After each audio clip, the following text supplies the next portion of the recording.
Très tôt, elle montre des dispositions exceptionnelles pour le chant et ses parents. De modestes employés pourtant, l'envoient au Conservatoire de Lyon, d'où elle passe au Conservatoire de Paris, en 1899.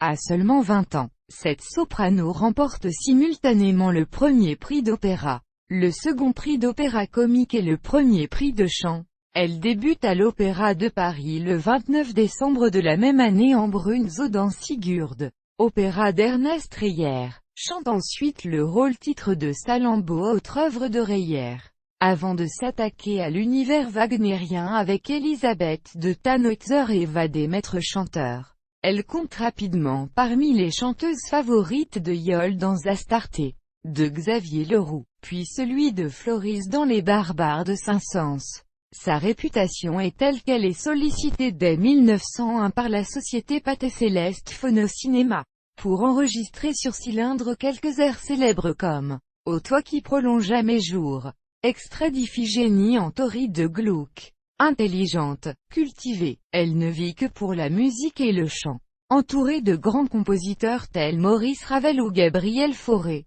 de musiciens dont le pianiste et chef d'orchestre Alfred Cortot, aussi passionnément wagnérien qu'elle, d'artistes comme le peintre et caricaturiste Abel Fèvre, le sculpteur Pierre-Félix Massot, elle fut aussi la compagne de Louis Renaud.